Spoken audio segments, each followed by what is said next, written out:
thank you for having me back. And I got to tell you, this is such a huge week. And so the fact that I am coming here feels like I get to go to a little bit of a family reunion in the middle of a crazy weekend and share a little bit with you.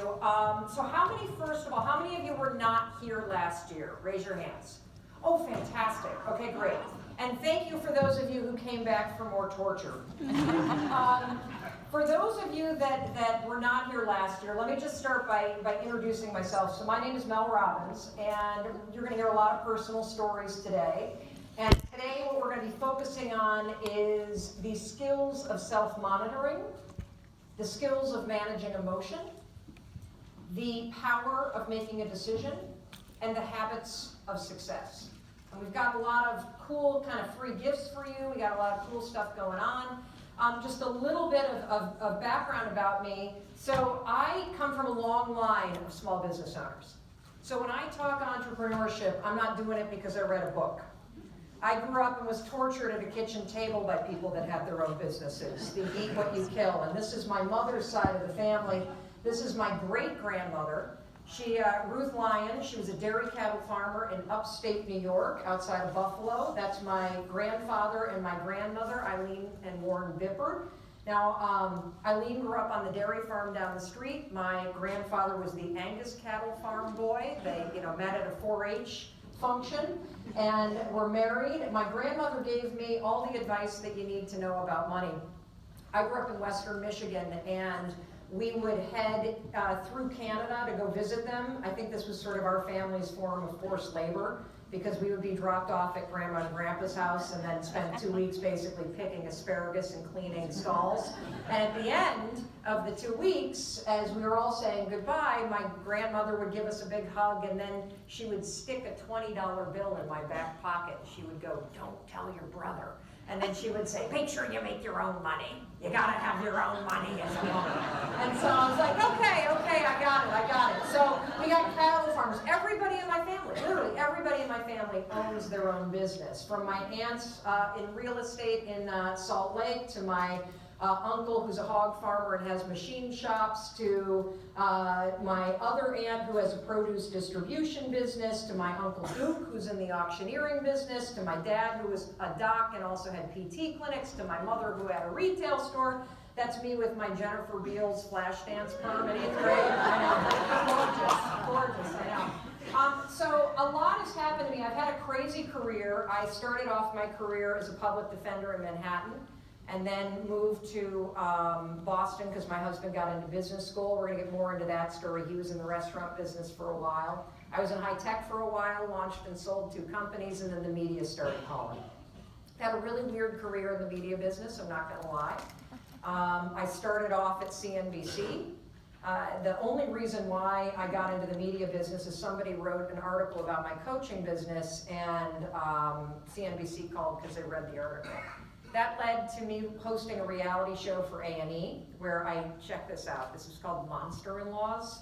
And I was like the television therapist that showed up at a house where the new married couple was fighting with the in-laws, and basically we just baited people on television to fight with each other. It was a horrible experience. And then there was another show that I did for Fox called Someone's Gotta Go. Thankfully it never aired. When I was cast to host that show, they told me it was going to be a business makeover show, where I show up like Gordon Ramsay and we fix your office and we paint things and we, yell at you a little bit, but then at the end everything looks great. Well, by the time I got to Los Angeles, and keep in mind I grew up in Muskegon, Michigan, and the closest thing that I had ever seen to a celebrity was the Muskegon Lumberjacks, which is the farm team for the Pittsburgh Penguins. I get out there, I'm awestruck. This is a show that's supposed to be on Fox. I'm going to become famous, holy cow. They tell me the show has changed formats and we're no longer going to be making The Office over. We're going to be firing people from real jobs on national television. Oh, yes. Wow. So we do the first episode, and the episode went a little bit like this. You bring us in. You think you're getting a makeover. You're all excited. The Fox team shows up. Mel shows up. This is going to be great. And then we kick you out in front of all your agents.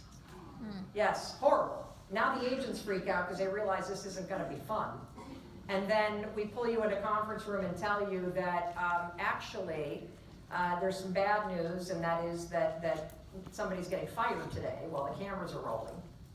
And then there's some good news, and the good news is I'm not doing the firing. Actually, what's going to happen is you're going to vote your colleague out, so it's survivor in an office place. Oh, absolutely horrible. So I call my agent and I say, you know, this really is not what I'm all about. I need to get out of this show. And he says, well, I can't. Fox has cast all 12 episodes. You're out there for 4 weeks. I'm sorry. You got to do it. They're going to sue you if you leave this show. Mel, I mean, you just can't. And I said, well then, if you can't get me out of this, get me some Xanax, because I don't think I'm going to make it through this. He said no. Luckily, legal tabled the show. But you know, I'm kind of going on and on and on. I've had this crazy career, and I never intended to be speaking, ever. I never set out to be a public speaker. In fact, the first time I ever gave a speech was 5 years ago, when I was giving this talk about how I changed my career so many times. And of course, as you know, I created something, and we're going to get into the story in a little bit for those of you that weren't here last year. I created this little tool called the 5-second rule. Once I started sharing it, it took off like a prairie fire. And as people around the world started to use it, I started to investigate and get very interested in the nature of change and the struggle that we all face of knowing what to do but not knowing how to make ourselves do it. Knowing that, you know, what you just heard was an incredible tool, but when you get back to your office and you think about it, are you going to pull the trigger? Knowing that you should be doing certain things to expand your business, but you find yourself stuck up here instead of in action. And for me, I had always been perplexed by the fact that it seems so difficult to do the easiest stuff. That you can know exactly what you should be doing. And I know that you spent already a bunch of time learning a bunch of skills and things that you can use to your advantage in your business. That's the easy part. The hard part, and what we're going to talk about today, is how. How do you actually do it? And it's important for me to tell you that I'm like right there shoulder to shoulder with you. So when I talk about, when we dig into the science behind habits, like how behavior patterns and how the habits of success are actually formed, and what you need to know about that so that you can have mastery over yourself, I'm dealing with the exact same stuff in my own life and my own business. There are things about my business that work really well, there are things that really blow, and that's the nature of being an entrepreneur. That you're gonna have some years where things are super easy. You're gonna have some years where it's really scary. You're gonna have some years where you actually feel motivated. But what do you do in those years where you don't? Or what do you do in those years where things are really busy and really crazy, but you're actually not that productive? So since seeing you all last year, I've made some major changes. So last year I was the most booked female speaker in the world. And, you know, they ranged from workshops like this to 24,000 people at the American Airlines Center. I mean, absolutely unbelievable. But I learned something. That's not really what fulfills me. And I also would like to stay married, and being on the road that much is not really the greatest thing, and I'd like to see my children. And so, you know, since seeing you, gone from this crazy speaking platform and decided that I wanted to make some changes. And look, if you want to grow your business, if you want to take advantage of the changes in the economy, if you want to take advantage of changes in technology, you're going to have to know how to change yourself. You're going to have to be awake enough so that you can pivot, so that you can push yourself in a different direction to grab all the opportunities. And I'm doing the exact same thing. You know, I have this saying that I really, really relate to, and it's that every phase of your life, every phase of your business, it requires a different you. The woman that built the speaking platform, very different than the business leader and the woman that's going to build the next phase of the business. We're getting into online training because I don't want to be on the road that much. And I also don't like the fact that when I leave here, I don't have as much of a connection. But if we're doing courses, that changes the business model. But it means I've got to behave differently, right? And the person that is successful in this has got to be different than the person that is successful releasing a book. Now here's another thing that I struggle with, and this gets to the emotional management piece. And so I'm being super real with you and telling you a story that I haven't told in front of anybody except for my family and my business partners.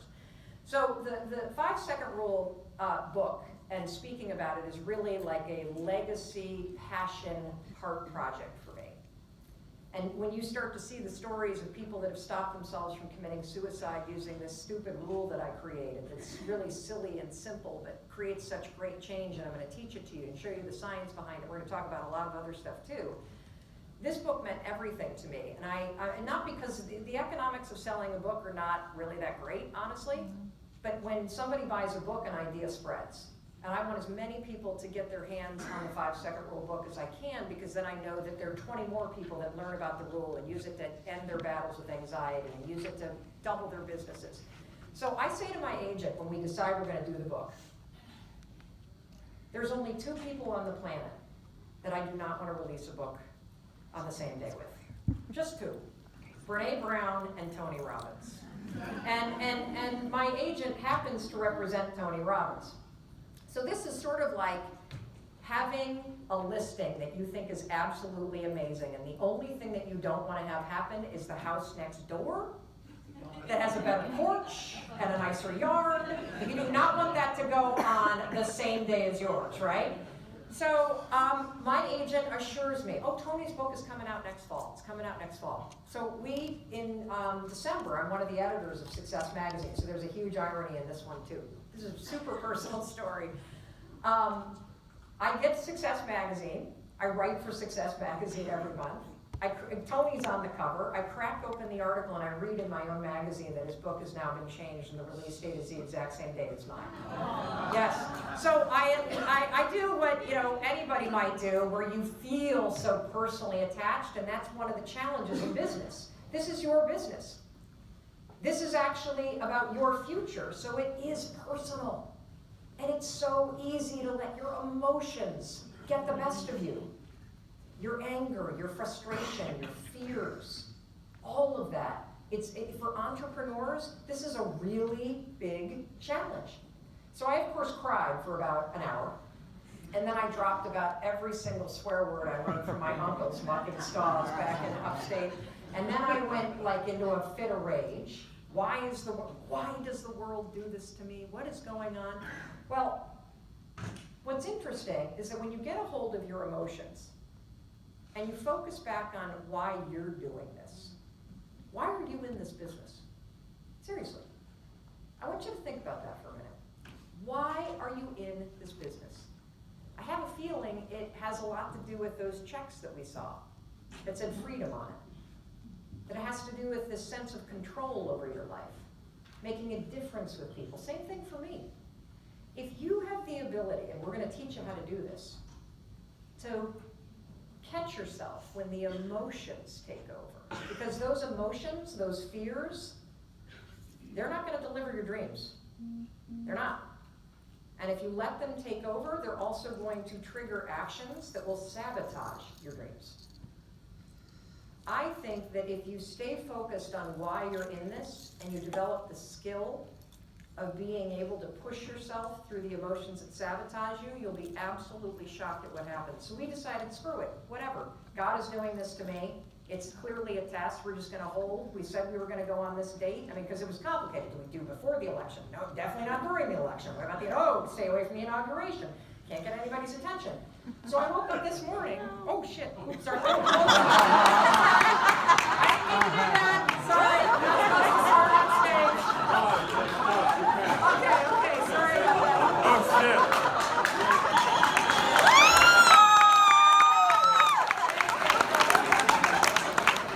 So I woke up this morning from a text from my daughter, who we've got a 17, a 16, and an 11-year-old.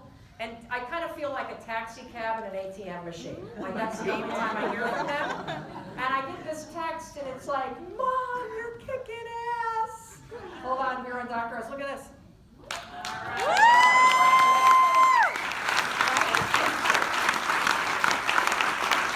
So not only are we competing, we are inching closer and closer. So do not discount the crappy porch on your listing. Especially if you have Aladdin's kit, It's all about you developing the skill of confidence and courage. When I say skill. A lot of us make the mistake of thinking that confidence is a personality trait. It's actually not, it's a skill. We're going to talk about how you build it. Confidence in my mind means the willingness to try something.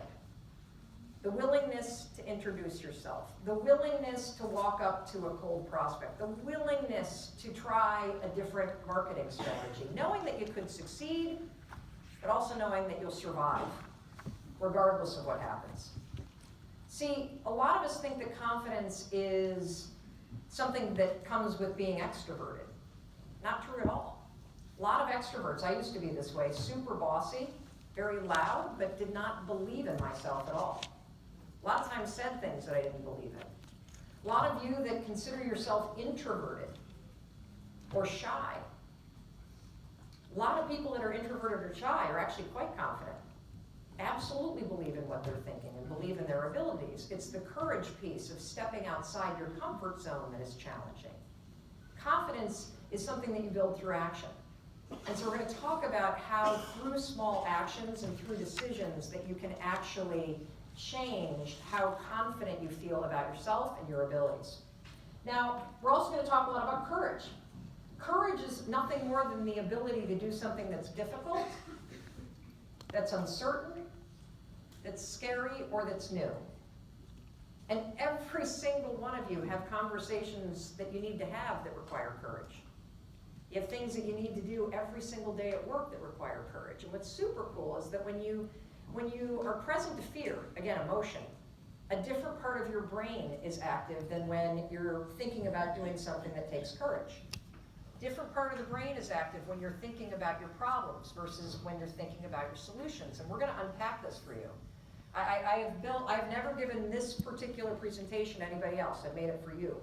Because we're going to dissect habits. We're going to dissect how you make decisions. We're going to actually look at how a human being changes their own behavior using science. So that when you walk out of here, you already know what you need to be doing. I want you to not leave here with a to-do list. I want you to leave here with an understanding and a mastery over your own behavior and thoughts so that you can change however you need to, whenever that you want. So I want to give you this example. Keith first heard about a lot of the concepts we've been talking about in 2005, and then he saw me live in 2016.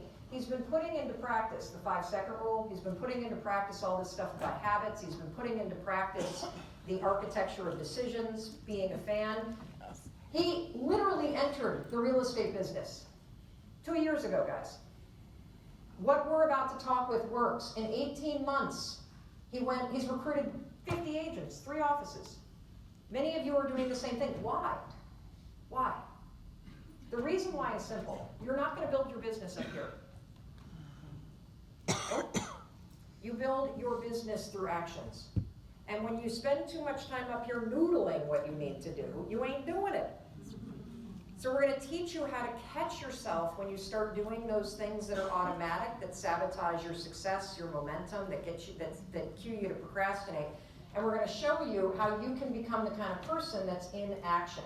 And look at this. He just sent this to me literally last week. He's now won the Net Gain Agent Award for the entire global organization in real estate. That's 2 years, folks. All that you can do. Now, the habit of success. Let's just ask you guys, what do you think? Throw out some habits that you think successful people have. Waking up early. Waking up early. Exercise. What else? What's that? Discipline. Repetition. What about you? Oops, sorry. Lists. Okay, great. What about you? Successful people. What habits do they have? They look at others' examples and follow. Correct. How about you, Sir John? You got new glasses this year, didn't you? These new? I don't think you wore these last year. They are new? Yeah, me too. When you get close to 50, the eyeballs go. I don't know what's going on. Yes, there you go, sir. Make mistakes fast. Yes, make mistakes fast.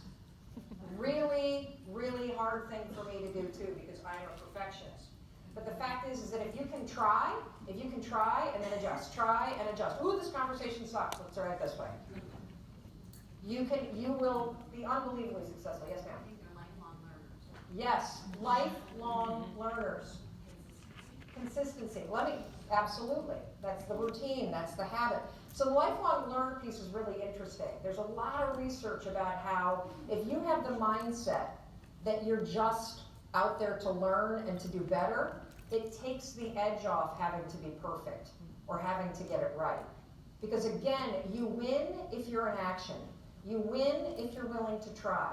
You win if you're, willing to make a mistake and then retool and pivot. That's the only way that you do it. What are some other habits of success? How about you, ma'am? Follow through. Yeah, absolutely. Positive mental attitude. Now, positive mental attitude might not be something that you got as a default setting. Right?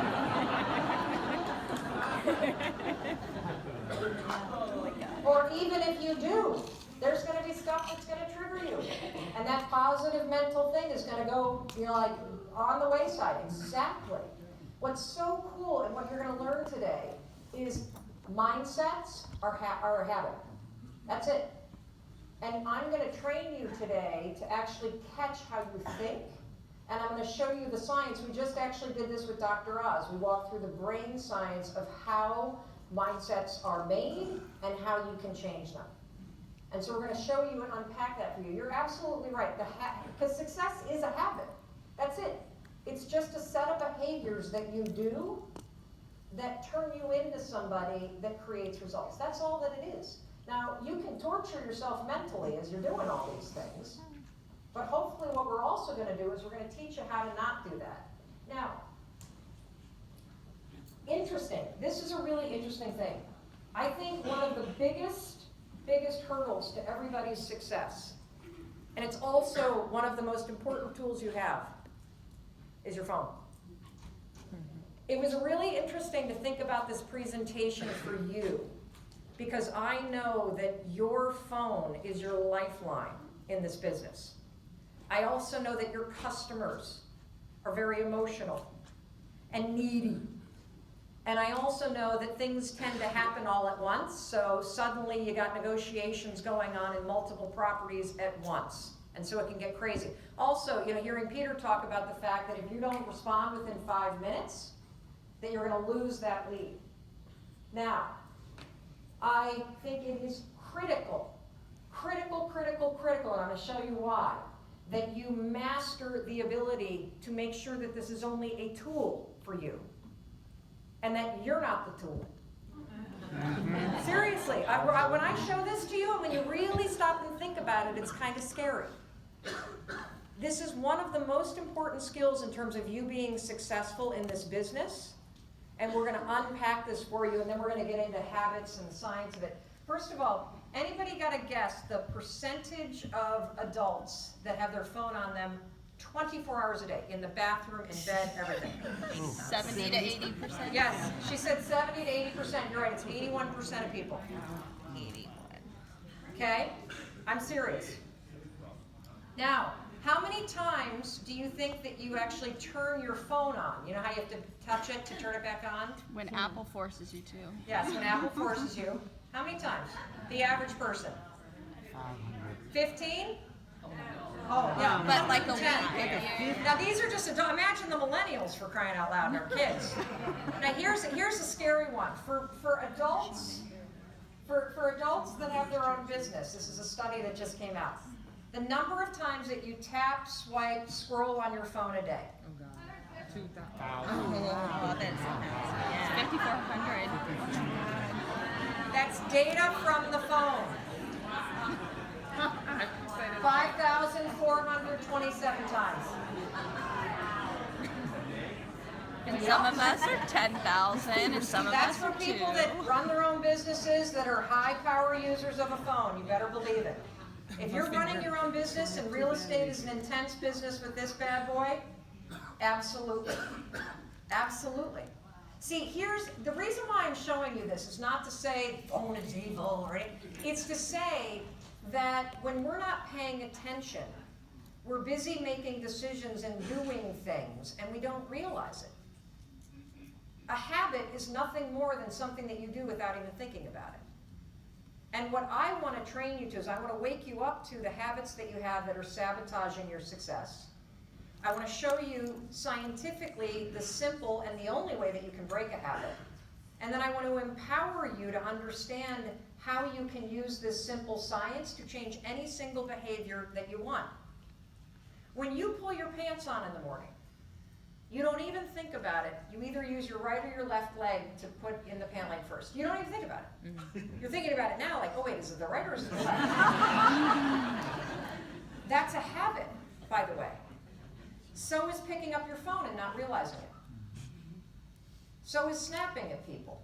So is feeling frustrated when a client's needy. Those are all habits. They're things that you do automatically to get triggered. You have no control over them. We're going to change that. We're going to change that by giving you control. So I ask you this, who's using who in terms of the phone? Are you using it as a tool to make money? Or is it using you as a tool to make money? Let me show you something. We live in what I like to call the attention economy. Okay? When you are on your phone or you are on your computer and you're not in charge of what you're doing, you're mindlessly looking at Facebook, you're checking last night's game highlights, you're sort of scrolling through social media, you're not using it to make money, Facebook's making money on you. You're the product. Your attention is the most important resource that you have. And in today's world, it is more important than ever as an entrepreneur that you guard it. I am convinced that it is one of the key habits that people that are successful in the next 5 years are going to develop. And that is the habit of mining your attention. Yeah, of course it's great to look at social media. Of course it's great to binge watch Netflix. Of course it's great to look at the highlights from last night's game. Do it intentionally. What we're going to start to wake up to is how much time you're feeling busy versus being productive, because you have a habit of letting the technology use you versus you developing the habits of really being the kind of focused person that's paying attention to how you're spending it. By the way, I work in the news business, right? I'm an analyst and an on-air commentator for CNN. I also launched and sold a content aggregator. So if you've ever looked at Vice or BuzzFeed or one of those, I had a content aggregator that curated inspirational content. And I can tell you, being both in the news media and also having launched and sold a company that was all about creating web traffic because you would click on the titles, there's a reason why we've kind of reached this tipping point. And this is not, by the way, this has nothing to do with who you voted for or where you are on the political spectrum. If every single human being that I know right now is more distracted than they've ever been. Everybody feels that I've talked to, I just did a big piece for CNN about this, feels a level of distraction and uncertainty that they hadn't ever before in their lives. And there's a reason. It's because everybody in the media business has figured out that if we're arguing, if we say something funny, if we pique your curiosity or we make you really pissed off, you'll actually tune in. Yes? Those are the headlines people click on. Every app that you're on, every single news channel that you watch, every website that's designed, they are designed by people that understand psychology and game theory. There's a reason why you keep feeling like you gotta go back, you keep feeling like you gotta check in. It's triggering a sense of uncertainty. It's also leveraging something that we call random rewards. There's a reason why people keep pulling a slot machine. It's because every once in a while you get a good one, right? That's why you keep going back to your phone, by the way. Because every, 7th or 8th email is okay. So you keep going back. It's triggering this thing in your mind. And news outlets and technology platforms, and even listening to Alan, I thought, oh my God, this guy's a genius. I mean, he just talked about this and this and this, like all of the psychological stuff that makes us want to buy from somebody. As he was telling you why the box works and telling you why it is that there are, like, I'll even explain a little bit later, like the fact that he's making it all about the house, now you're validating the owner instead of yourself.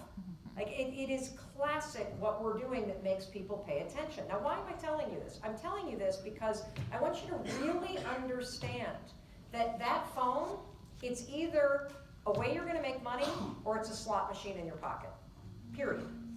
And it's only gonna get worse. Nobody has ever had 24/7 access to your attention the way that they do now. And because anybody makes money when you click on something or you pay attention to the web page, they're gonna do anything they can to get your attention. So yeah, scroll through Facebook, look at the game highlights, do whatever you want, but do it intentionally. And we're gonna talk about how you can do that, because we know that the more that we amp your emotions, and again, what did we say we were gonna talk about? How to manage your emotions, how to be in charge of your behavior, how to be in charge of your mindset. The more that we can tweak your emotions about something, whether it's a headline or a meme or whatever, the faster and more enhanced your interest is gonna be. So here's a good question to always ask yourself. Are you productive or are you busy? Really important. Probably both, yeah. A little bit of both. So, you know, a lot of times busy in my mind is a code word for I'm out of control. Busy is a code word for I'm not in control of what I'm doing. And there is a little exercise that I come back to all the time, and in fact, when I showed it to Peter, he said that this is actually something that you guys use too. I mean, it's from Stephen Covey, and why reinvent the wheel when you got something that's so simple? It's a little chart, and you know, I thought about making a download for you, and I'm going to walk you through this, but then everybody gets all hung up, like, I can't find my download, I can't do this. And the truth is, it's really simple. This is such a simple chart, and I'm going to show you how I want you to use it. Here, I drew this last night while I was having a margarita. Okay? There are 4 quadrants, okay? There's the stuff you need to do today. And what's interesting is you never need to manage this, because this is typically the phone calls. This is the emergencies. This is the listings that are in play. This is the stuff that you have to do. This is going to be screaming at you. Then there's the growth stuff, right? This is the most important. This is personal development. This is marketing your business. This is prospecting. This is what grows your business. And then you got all the busy, you know, what that you got to do, right? The busy stuff that's sort of a waste of time. And then you got the stuff that's a waste of time. And any time, any single day of the week, you can pull this thing out. You can draw just a little thing across your paper there, and you can decide, where am I spending my time? Now let me show you how the things fall into a category. So, things that are necessary today. These are all of the things that cause you stress. Right? This is the client that's calling that's upset about something. This is the immediate, this is the closing that you have. This is the open house that you have. You never have to write that on a to-do list. This is the kids you need to pick up. These are the things that have a way of being in your face, right? You don't need to worry about the things that are necessary today, that have deadlines, that are stressful, because those things will get handled. Critical for growth. Unfortunately, this is the one that we always never have time for. What are the goals in your business? What do you need to do? Maybe, you know, if you do spend the money and you do decide to do, you know, the listing power tools, are you going to spend the time to watch a tutorial so you can be as good with the box? Are you going to watch the other training materials? Not if you don't manage this. Not if you let that phone turn you into a tool. Distractions and busy work. Those are all the emails and the meetings and the phone calls and the stuff that's really not all that mission critical today, but it has a way of sucking up 80% of your day, right? And then as an entrepreneur, look, if somebody else is paying your salary, you can do this stuff all you want. But when you're the one with your own salary, kidding, social media, Netflix, touching your phone more than 5,000 times a day, and look, we'll give you some of these slides too if you guys want. You're welcome to take a photo. Let me move this thing. Here, you can grab the other side. We're going to move this for you. Let's move this to the back corner. Oh, without the open water. You got it?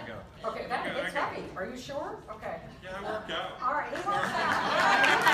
He works out. Just saying. There you go. That's funny. I don't get to, I have not been working out lately. I'm more on like the anxiety diet, right? Running all over the place. Oh, thank you. So, you know, you can at any point in time literally draw a crosshatch. Where are you in the quadrant, guys? Are you in the things that are important but urgent, important but not critical for today? This, by the way, is where you make all your money. This is the future of your business. This is why when I walk you through a few, literally, it'll take 30 minutes, it's a simple change, it's hard to do, but it's simple. I'm going to give you the pathway and the habits of success that will actually give you the time for this. But you've got to start to catch yourself when you're here. Do this at night. You got to catch yourself when you're letting yourself get sucked into this. Do I really need to respond? Do I really need to? I get it. We live in a state of fear. I get it. Our emotions like, oh, but I gotta, but this customer is gonna actually, you know, not work with me if I don't respond to this email in 15 seconds. It's not true. Might be true with a lead statistically if it's a cold lead, but we also know that the majority of your business comes from your relationships anyway. So those cold leads are important, but more important that you're actually doing this stuff, which is where the relationship building is. So let's talk about habits, because I find this stuff to be fascinating. So again, a habit is anything that you do without thinking. And we're going to talk about the two different parts of your brain. Habits are what scientists call a loop. Okay, there's three parts. There is a trigger, and a trigger can be an emotion. So if you feel frustrated, that might trigger you to snap at somebody. If you feel frustrated, it might trigger you to grab a drink. People can be triggers. So there are certain people that you swear more around. There are certain people, you guys for sure, love to. There are people that you party with, and then there are people that you're a little bit more, you know, pulled together with. Places are triggers for habits. So if you are a smoker, for example, I smoked when I was in college, and I haven't had a cigarette in almost 25 years, but I'll tell you, if I walk into yes, thank you. If I walk into a bar and I smell smoke, or the right Bruce Springsteen song comes on, boy, it's a trigger. It's a trigger. What is it doing? It's actually triggering a pattern of behavior. Why is this on a brain? Because see all these fuzzy things? This is actually a 3D image of the neural pathways in your brain. What's a neural pathway? Well, I'm sure you've heard the term, I know. It's just like a highway for information. That's all that it is. And what's really cool about your mind is that we thought that your brain stopped growing at the age of 25. We now know that your brain actually never stops growing. How do you learn new behavior? Well, your mind creates new neural pathways. It's like creating a new exit ramp or creating a new detour. So what happens with habits is something triggers you, you have a pattern of behavior that you repeat, and then you get a payoff. And so once you repeat something a couple times, this loop gets encoded in the interior part of your brain. So remember the example I gave. You're going to pull out a pair of pants. I happen to put my right leg in first. Don't even think about it. That is, the trigger is, I'm about to get dressed, so I grab my pants. The behavior pattern is put in my right foot. Now pull them up. Now let me show you a couple examples. So for example, nail biting. A lot of people don't realize that feeling bored or feeling nervous is what triggers somebody to bite their nails. Why? Well, because when you start chewing your nails in response to feeling bored or nervous, you're no longer focused on being nervous because you're distracting yourself, or you're no longer bored because you're kind of stimulating yourself a little bit by chewing your nails. That's the pattern. Notice what's triggering it, feelings. What are we talking about? How we want you to get control over your emotions. Well, we want you to get control over your mindset. Let me give you another example. So around 3 o'clock, I don't know about you, but when I have a ton of work to do, and I start feeling very overwhelmed, I immediately start surfing Facebook, right? Of course. I mean, if I'm looking at your life, I'm no longer thinking about how overwhelmed I am. It works like a charm, you know? But see, the 3 o'clock, or the feeling of overwhelm becomes a trigger to just reach for Facebook. That's how that habit gets formed.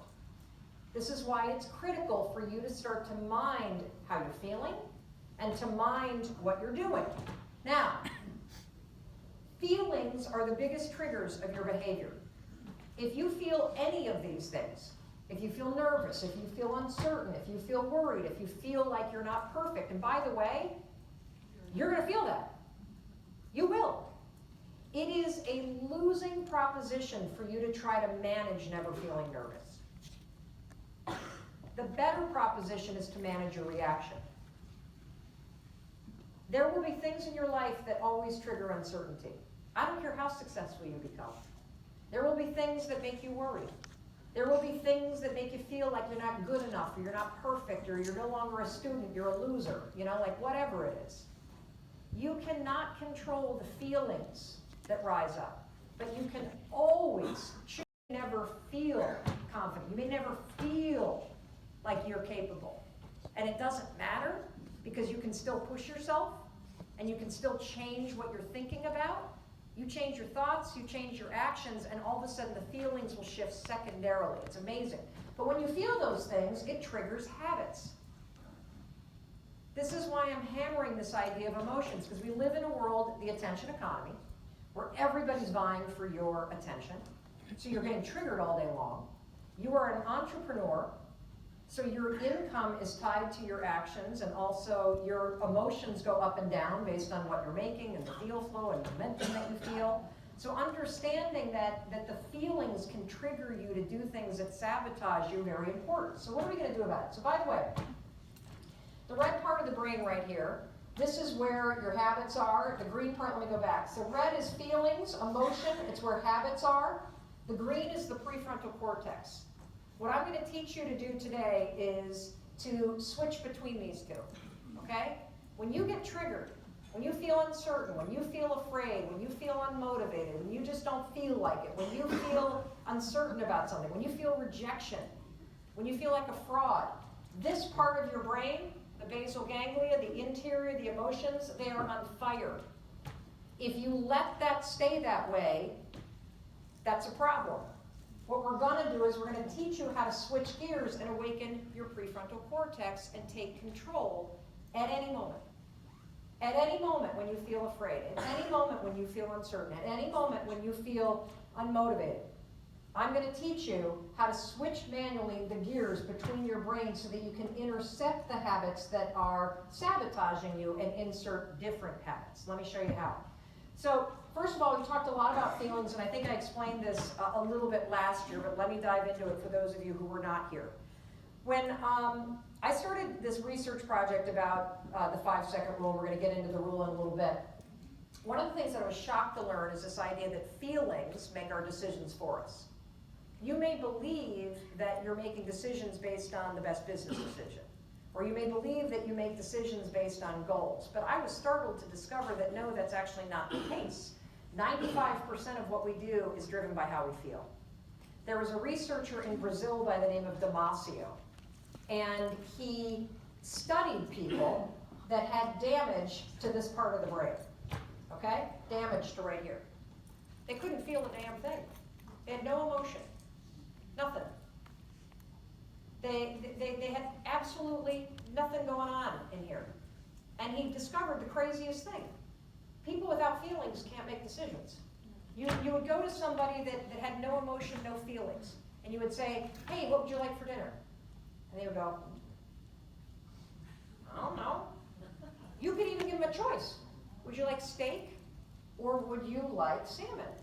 And they could say, well, the steak is good protein and the salmon has some good oils in it. And be like, yeah, factually, you're absolutely right. And then you'd say, okay, well, what would you like for dinner? They'd go, I don't know. What he discovered is critical for you to understand, and it's also important for you to understand not only for self-mastery as an entrepreneur, but it's also really insightful to understand as you're dealing with customers making emotional buying decisions, okay? Right before we're about to make a decision, here's the architecture of it. In about a nanosecond, you assess the facts. Well, I like that porch, but I don't like this porch. I like this yard, but I don't like this yard. And then you ask yourself a very critical question that we all miss. What do I feel like doing? You see, those folks in the study weren't actually asking themselves, do I want steak or salmon? They were asking themselves, What do I feel like eating right now? And see, if you find yourself in business and you feel uncertain, you're not going to be motivated to be doing prospecting. If you feel like it's been a hard month, you're not going to feel like actually getting out there and walking the sidewalk and taking these leads that you've gotten because you've tried the program. And it's all 100% starts with the feelings triggering the habits of blowing things off. So, focusing on changing the feelings is very hard. Very hard. The easier thing is to actually intercept the behavior that the feelings are triggering. So let me show you that. So you now know that your feelings are driving your behavior, and obviously what we all feel is very different. What the dad feels about this is very different than what the mom feels, very different than what the kid feels.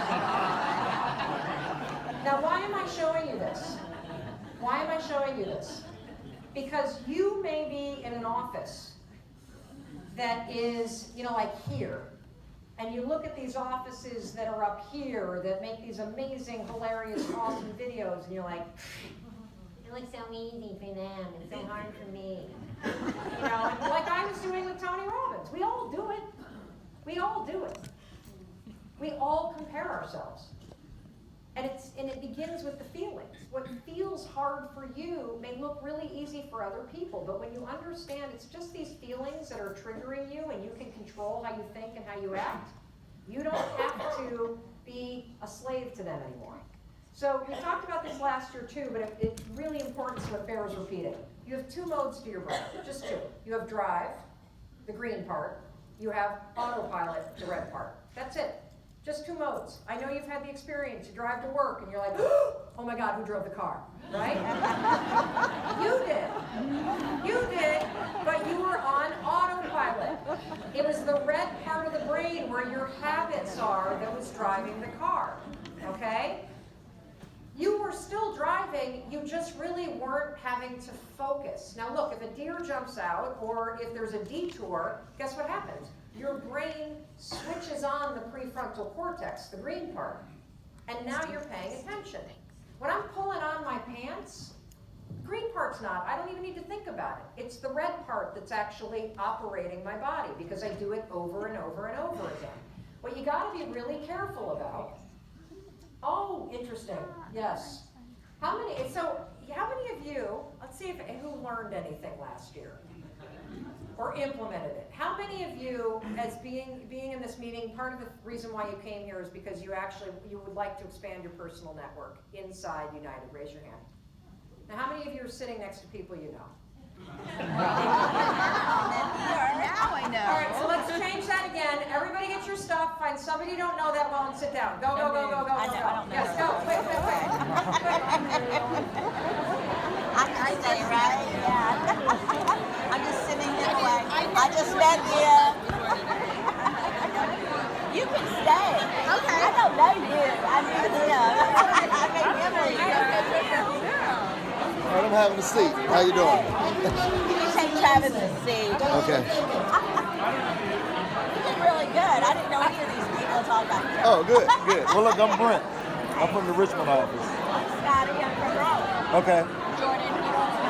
From Houston. Okay. Yeah, I remember you talking in the class. How you doing? Debbie Leon from Asheville. Okay, I'm Brent from Richmond. Okay. I'm Trista. I'm from the DC office. Okay. All right. Nice to meet you. Raleigh. So you were And I'm from Richmond. From Richmond. Okay. Good. Oh, I forgot my name tag. I need to go get that. Because I want to be between you. Okay. That'll make you look good. That's right. Byron. Byron, nice to meet you. I run the train. I run the coaching call. Okay, here we go. So why did I do that? Okay, well, first of all, this is your first bonding experience today because you're all like, God, I love her, and you're like, God, I hate her. Second reason is I wanted to point out autopilot. Okay? Because here's the deal. Every one of you knows what to do to grow your business. Every one of you. And you also came to the conference with a goal. And that is to increase your personal network because you know people move. So if they're moving to your area and they were one of your colleagues' clients and you happen to expand your network, they're going to call you. But when you walk into the room and you're going through your life and you're on autopilot, the red part of your brain, are they like, where's my seat? The red part of your brain.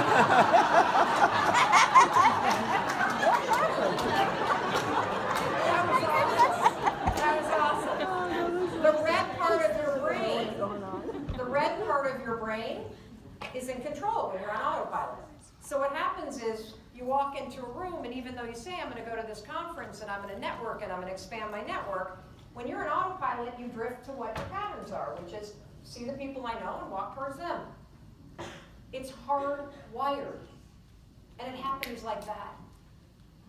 That's why self-monitoring and catching yourself when you drift into doing something is critical. You know, for those of you that were here last year, you recognize this photo. It's one of my favorites, and it helps me make a point. Yes, that's Einstein. This is Marie Curie. She's not only the first woman to win the Nobel Prize, she's one of only 4 scientists to ever win it twice. Now, why were they here? They were here meeting in Brussels in the late 20s, 1927, because the same reason you're here. They were all in the same industry. They came together to learn from each other and to discuss the challenges and the opportunities and the latest technology available to them. And what's fascinating about this photo is that you're actually looking at 17 Nobel Prize winners. Wow. They weren't Nobel Prize winners in this photo. They won it right after the conference. This was the conference where they discussed photons. This is where quantum physics was invented. Now imagine how much more limited the breakthroughs would have been if Albert and Marie, who were buddies, just sat together.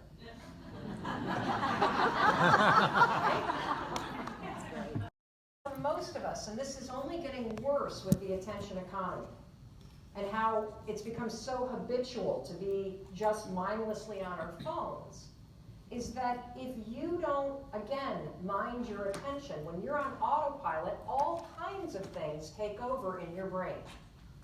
This is what happens in your mind when you're not paying attention. Procrastination, which I'm going to explain what procrastination actually is, and I'm going to give you the scientific way to fight it. Worrying happens when you're on autopilot, self-doubt, overthinking, saying nothing. You probably have a client you'd like to fire that's sucking up way too much energy, and boy, how empowering it would it be if it's like, you know what, just go list it with somebody else. I'm dead serious about that. You know, because again, if you go back to the quadrant, what quadrant are they always in? And how much money are they actually making you? When you start to get really serious about what actions do you take that make you cash, and which ones actually just give you a headache. It's amazing how much more power and control you have. Now, psychologists have a fancy word for these things. Habits. That's all that they are. If you walk out of here with just one thing other than the 5-second rule, I hope it's this. You're not a worrier. You have a habit of worrying. You're not a procrastinator. You have a habit of procrastinating. That's a big difference. Because it's not part of your identity, it's a pattern that's encoded in your neural pathways that you have the power to change. Now let me show you the science behind how. And by the way, you're not the only ones. Steve Jobs and the Wozniak, this is them in 1976. Now when they first decided to create Apple computers, Woz here worked for HP. They created their first product. They were starting to get a little traction. He was terrified about becoming an entrepreneur. Did not think the timing was right, did not think he was capable, did not think this was it. They wrote extensively about how he had to be pushed by family members, by relatives, to actually quit his job and jump into this. Everybody struggles with self-doubt. Everybody struggles with worry. Even the people that we look up to the most. The difference is that the people that become successful learn how to break the habit. That doesn't mean they don't worry, it means they don't let the worries determine their behavior. Big difference. Here's another one. Stephen King. So 35 years ago, Stephen King was not the acclaimed writer that he was. He was living up in Maine. He and his wife Tabby lived in a trailer. They were extremely poor. He was a substitute teacher at a boys' academy up in Maine. He would come home at night and he would sit between a washer and a dryer and he would tap, tap, tap, tap, tap, tap, tap, tap, tap on his typewriter. And then he would pull out his work, a lot like you probably do, and he would look at his own work and he'd be like, boy, that sucks, right? And he would throw it out. And one morning, Tabby was in the kitchen and she went into the garbage can and she pulled out some of the stuff that he had done and she flattened it out because he had crumbled it up and she started reading it. She's like, wow, this stuff about this teenage girl that needs an exorcism? This is unbelievable. When he came home that night, Tabby said to him, you know, I think you got something here. He's like, no way. Totally doubted himself. Didn't think his work was good enough. Didn't think that he was worth anything. She's like, no, no, no, no. She pushed him. That was Carrie. That movie haunted me for years. So she pushed him and pushed him and pushed him to finish it. Yep. And then you know what they did? They packaged it up. They sent it to 30 publishers. 29 of whom said no. I'll tell you what, Doubleday's very happy they said yes. Doubted himself. Just like we all doubt ourselves. Here's another more recent one. How many of you have heard of the hit, crazy sensation musical Hamilton? Right? Of course. You know, my husband and I looked at tickets. It's $1,500 for a ticket last week. Per person. Now, 3 years ago, Lin-Manuel, who wrote it, he wasn't even done. 3 years ago, I love this. He put this up on Twitter. This is a Facebook conversation between he and his wife just 3 years ago. I'll read it to you. He wrote to her, sometimes the writing doesn't happen as fast as I'd like it to. Don't you feel that way about business? Sometimes it doesn't happen as fast. She says, I know. He says, I have a hard time finding the balance between not beating myself up when it doesn't happen as fast as I'd like and not wasting time while I wait for it to happen. Don't you feel the same way? Of course, of course. She says, everybody has that problem. He's like, they do? This isn't unique to me? Why is he posting this? Because he wants you to know that even the people that win the Tonys and have sellout musicals and watch their dreams come true, they struggle with the exact same thing that you and I do. And there's only one solution. Get back to work. Thinking doesn't build your business. It doesn't make your dreams come true. Are there things that you need to think about? Of course. Of course there are. You're going to use your prefrontal cortex if you sign a contract or you decide to get married or you're going to get a tattoo or place a bet. You don't want to just act on those things, but for the small stuff every day that makes your life move forward, that grows your business, that's action. Action every time. The longer this kid stands here. Wow, that's really long. I know that. That's far way down. That is right there. You know, I was thinking about this photo, and what's so sad about being an adult is that we don't have the same support that we had when we were kids. You know, I mean, when you were a kid, you had teachers, you had coaches, you had parents, you had youth group leaders, you had scoutmasters, you had like all these people that saw greatness in you. That gave you that push that Lin-Manuel got, that Tabby gave to her husband, that every single moment in history, there's a push that somebody gives themselves or that they give. I mean, imagine the difference that a coach makes in this photo. Hey, Sammy, you got it. You were just in the middle platform. It's just 5 feet below you, dude. You got this. Come on, we're going to count backwards. Here we go. 5, 4, 3, 2, 1, go. Or mom. Sammy, you got this, honey. Awesome. Come on, you got it. Or, an older brother.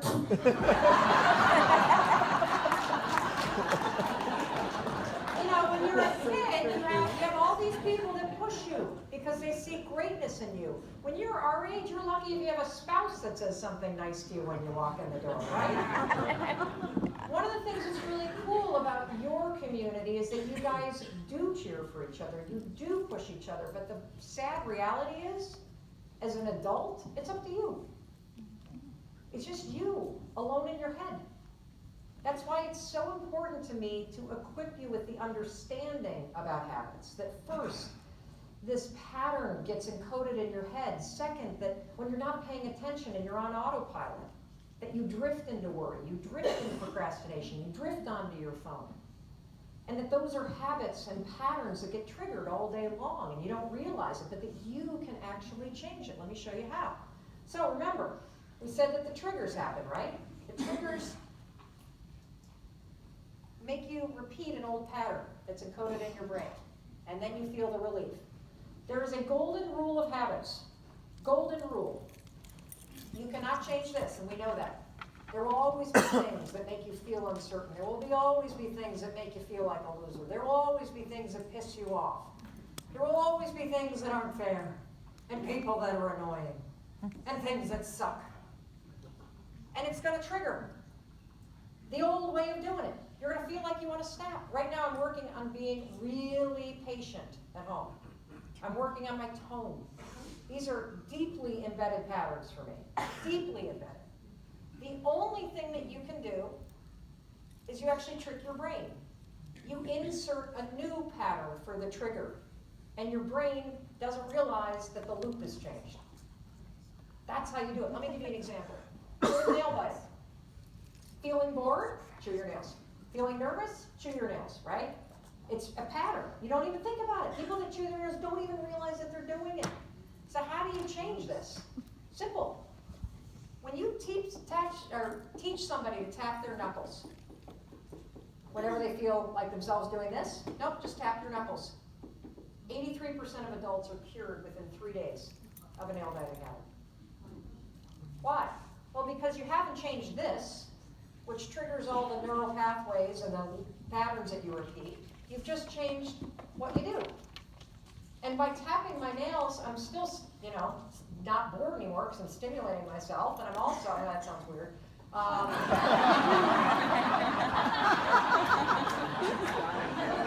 not nervous because I'm distracted. I don't prefer it, the knuckle tap. It's one procrastination, another one. So you're always going to feel overwhelmed. At 3 o'clock, you're always going to be bored. Your habit may be that you reach for the chocolate. Your habit may be that, I got to have a cup of coffee, it's 3 o'clock. Your habit may be that you surf Facebook. The only way to change it, because you're never going, now that you have this trigger encoded in your brain, every time it's 3 o'clock, you're going to feel like doing it. This is why, by the way, when you go home and you visit your relatives, you feel like you're still 8. Because I'm dead serious, because those folks around you have for years triggered certain patterns. When you go back to high school, same thing. When you walk into a bar, if you're an ex-drinker or an ex-smoker, same thing. The triggers don't ever change, but your behavior can. You could insert a 5-minute walk. You could also have a pattern of just standing up and going to talk to somebody. You could also have a pattern of picking up the phone and making a sales call. I had a guy that was telling me this funny story about how he really wanted to get in shape, and so he was investigating habits. And he decided every time that he goes to the bathroom, he had to do 5 push-ups. So the going to the bathroom became a trigger to create, this habit of doing push-ups and getting into shape. And so he gets onto a plane and he's flying with his wife, and he gets up and goes to the bathroom, and he goes back to the seat, and his wife's like, "Oh no, you don't." And he actually did it right there in the aisle. I mean, crazy. But so you can use, it works negatively in that patterns trigger old behaviors. It also works positive. When you create triggers, that's how you create new habits, okay? So laying out your clothes, if you want to start getting out for a walk every morning, laying out your clothes on the floor of your closet, believe it or not, is one of the most effective ways to make you exercise, because it becomes a trigger that gets you to put them on and then go out the door. So I want to talk for a minute about procrastination. So procrastination is a really interesting habit, because I always thought that procrastination was about work. Okay, I thought procrastination must be about work. I must not be disciplined, I must not have willpower, I must not like the work. What I found in my research as I was writing this latest book is that procrastination actually has nothing to do with work. Nothing at all. As crazy as this sounds, when you hear it, it's going to make a lot of sense. Procrastination is a stress reliever. So if you are stressed about money, or if you're stressed about something going on in a relationship, or you're stressed about your mom's health, that bigger stressor is triggering procrastination. Because what happens when you procrastinate and you're sitting at work and let's say you got a ton of phone calls that you got to return, and they're important phone calls, they're not in the critical nightmare quadrant, they're in the growth quadrant, okay? If you blow off those phone calls to watch a few cat videos, and there's a really funny one right now online. Have you seen the one with Pinky, the cat? Oh my God, we should play this up here for you after the speech. It is one of the funniest things you've ever seen. In fact, I will. When the speech is done, I'll show you Pinky. When you blow off the calls to watch Pinky, the cat, what happens is the part of your brain that releases dopamine, which is the addiction center, it gives you a little hit, it fires for a second. By blowing off work, you just gave yourself a little break. But not a break from work. A break from the stress you feel up here. Interesting, right? What we know about procrastination is that the problem is that when you keep blowing off the stuff, particularly the stuff, remember, that was in this quadrant, the growth quadrant, all the stuff that's really important to you, when you blow that stuff off, it actually creates stress. So by using blowing off work as a way to relieve yourself of this bigger stressors, you're actually creating more stress. So the only way to solve procrastination, the only way, is to work for 5 minutes. That's it. When you catch yourself procrastinating, and you can use the 5-second rule for this, you catch yourself procrastinating, you know you got stuff to do that's going to grow your business, 5, 4, 3, 2, 1, switches the gears in your head, work for 5 minutes. That's it. What we find is that 70% of the people that use that technique, they keep working.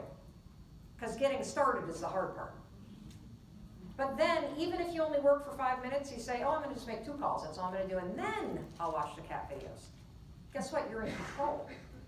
So you're no longer letting autopilot allow you to procrastinate. You're interrupting the habit of procrastination, pushing yourself to work for 5 minutes, then you're in control of letting yourself look at last night's game highlights. Big difference. Because you're now in drive. You're in control of what you're doing. That is the skill that you want. You do not want your feelings to manipulate your behavior. The 5-second rule is going to help you do that, because what happens when you count backwards is you interrupt the part of the brain that has the habits, and you awaken the prefrontal cortex. So, you get triggered by emotion. Your patterns, your habits, procrastinating, worrying, blowing things off, that starts to expand because you get, triggered. When you count backwards, 5, 4, 3, 2, 1, you're going to activate your prefrontal cortex because it requires focus, because counting is an action, because you're interrupting the patterns. It becomes the new behavior that you use. It's really cool. So let's talk about the 5-second rule, a refresher for those of you that were here last year, an introduction for those of you that weren't. So the 5-second rule is something that I created at a time in my life where things really, really blew. So 2009, I had just had that Fox show canceled. We only take 2 episodes, and I never, ever, ever envisioned a scenario where I would be attached to a show and not getting paid, because I only got paid if we were shooting, and plus I'm an entrepreneur, so of course I negotiated a deal that I thought was really great, where I got a bunch of stuff on the back end. Ooh, that one kind of came back to bite me. Because I was stuck in a contract for a year. So getting fired from, and a show that gets canceled, I'm stuck in a contract attached to a show that's not going anywhere, which prevents me from auditioning and getting a different job, and feeling just kind of like, oh my God, I'm 41, I'm unemployed, like this was not supposed to happen, so feeling all of that happen. Well, at the same time, my husband's restaurant business started to go off the rails. And, my husband came home, I guess it was about 11 years ago, and he had a box with him. At the time, he had been doing business development for a technology company, so he comes in and he has this box, and he puts the box on the table, and I say, what's in the box, honey? And he said, oh, that's my stuff, I just got fired.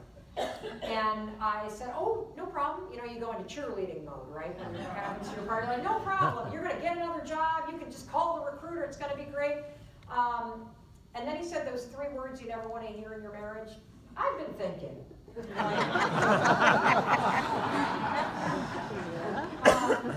I said, okay, yeah, what have you been thinking about? He said, well, I've been really hate what I do, and I don't really want to get on a plane and do a PowerPoint presentation for a company I don't own or a product I don't care about. I said, I really would like to follow my dreams.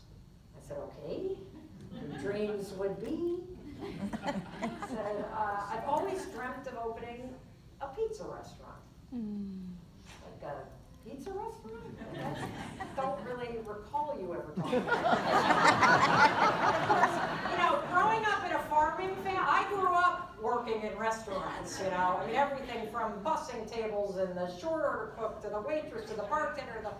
So I'm like, you've never even worked in a restaurant. And he said, I know, but I just think it would be absolutely amazing. And then I said the most famous lines of our marriage. Listen, asshole. You get back to that job and you pay the mortgage and you earn a salary because that's what a man does. He said no. So I said, okay, did you have a trust fund I'm not aware of? He said, no. I said, I'm like, what's your plan? He goes, well, I thought maybe you could earn more money. And so we fought for 3 months. I actually put the house on the market to call his bluff, and we got asking the day it went on. And Chris said, take it. And then I knew the train had left the station. And that's the thing about life. Like, stuff's gonna happen. And you're either gonna get on board, and you're gonna shift your attitude in the way that you act, or you're gonna sabotage it all. And so for the first 3 months, I tried to derail the train, complaining, upset all the time. They ended up getting a restaurant open, and it was really, really successful. The first one was. They had 40 seats outside of Boston, a small pizza place called Stonehearth Pizza. They won Best of Boston. So what do you do when your real estate business is working? What do you do, guys? Spend. Oh, yeah, you spend. You go all in, right? You like put all the chips in. So we put in the home equity line. And we put in the kids' college savings. And we got friends and family to invest. And you know, we put it all like in it. So they were about to open the second one. And that's right when I lost the job at Fox. So now my income, zero. And no cushion at all, because we put everything into this. So they get the second one open, and they're trying to get a third one open, and when they first get this one open, it's going okay for the first couple of weeks, and then it starts to look like this all the time. And there's a bunch of tricks that our minds play on us. We've been talking a lot about how habits work and how feelings trigger you to default into behaviors that you may not intend to engage in, whether it's sitting with your friends instead of meeting new people, or it's snapping at people when you don't intend to be emotional, or it's procrastinating when you know you should do something else. And another thing that our brains do to us is that there's a cognitive bias called sunk costs. When you throw a ton of time and a ton of money at something, very difficult to pull back from it when it starts failing. If you haven't done this in your business yet, you've definitely done it in a relationship. We all have somebody in the past. We're like, ooh, should I have done that years ago, right? Or you have it with listings, where maybe something it's priced too high because you let the owner make you do that, when you knew in your gut you should not be letting them price it like that. You knew what was going to happen, but you hold on, because now it's been sitting there. That's a trick our brains play on. So by the time they closed this location, again, I'm still unemployed. This location failed so badly that it was now making the third location not able to get open. And there was an $800,000 loss. That meant the entire home equity line, kids' college savings, everything, gone. Gone. The liens started to hit the house.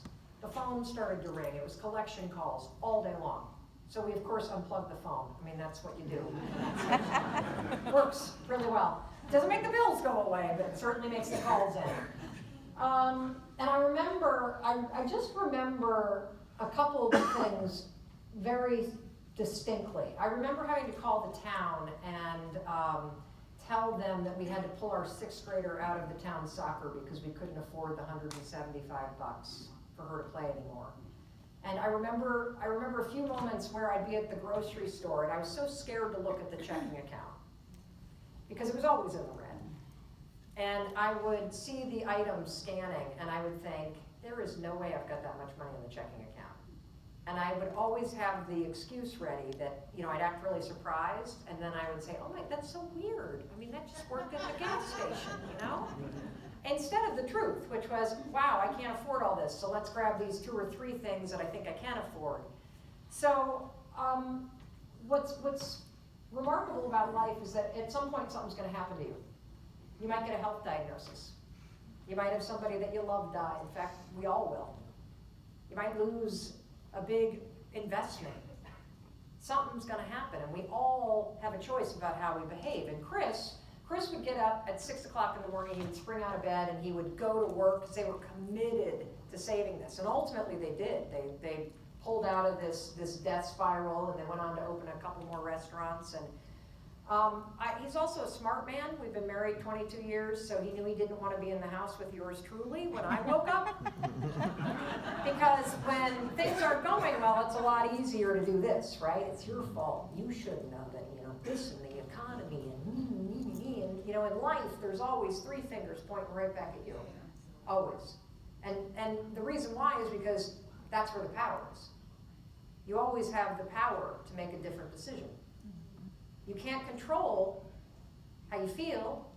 You can't necessarily control what might be happening around you, but you always have control over what you think and how you act. Always. I didn't know that at this point, because at this point the alarm would go off and I'd feel like this. And I wasn't employed, and we were facing bankruptcy, and we were talking and fighting and thinking divorce, and I didn't know how we were going to fix this. Did not know. And I don't think any of us wake up and we say, oh, I got it. You know what I'm doing today? I'm going to screw up my life. I'm going to be a jerk to everybody. I'm going to blow off work. I'm going to snap at my kids. I'm going to not exercise. I'm going to eat a huge chimichanga and then drink 15 scotches. This is going to be incredible. No, I mean, what happens is, when you're on autopilot and you're not paying attention, and the world is wigging you out, and stuff is happening, slowly, as you're on autopilot, you start making small decisions to blow things off, to have the extra drink, to not make the phone call, to not show up at the networking thing, to not do the extra marketing work, to not really work on your business, to not watch that training video. Slowly, all of a sudden you wake up like I did, and you're like, wait a minute, how did I get over here? And more importantly, how the hell do I get back there? Or over there? And it seems impossible standing here that it could be the smallest decisions that get you back there. Because the gap feels so big that you feel like it's got to be something huge that you're going to do in order to close it, when in fact, it's actually the littlest stuff that change everything. So, lying in bed thinking about my problems, hit snooze. I developed this habit, hitting the snooze button. I had a loop. I would wake up, I'd feel uncertain and scared and a sense of dread. That would trigger me to hit the snooze. The reward was I did not have to deal with my life. And in the scheme of life, is hitting the snooze button a big deal? Of course not. But every single habit can become a big deal if you let it go unchecked. And that's what I did. And here's the other thing I want you to understand. When I said that you're smart, I meant it. When I said that you know exactly what you could and should be doing to be happier, to make more money, to be more satisfied, I mean it. But the answer is, how do you push yourself when you don't feel confident, when you don't feel motivated? And that is the secret right there, because I'll be honest with you, I wanted to fix my marriage. I wanted to get a job. I wanted to be proud of myself. I wanted to not wake up every morning and feel like the world's biggest loser and the worst parent on the planet. I didn't know how to go from where I was to where I wanted to be. Even though intellectually I knew I should be nicer to Chris. I knew I should be making phone calls and trying to audition. I should be reaching out to friends because I shouldn't be isolating myself. I couldn't close the gap between knowing and doing. And we talked earlier about this word, courage. It's just the ability to do something that's difficult or scary. It's the little stuff. You hear the word courage and you think about your heroes in life. You think about life or death moments. Well, for me, courage meant getting out of bed. For you, it might mean going to the next level of listing.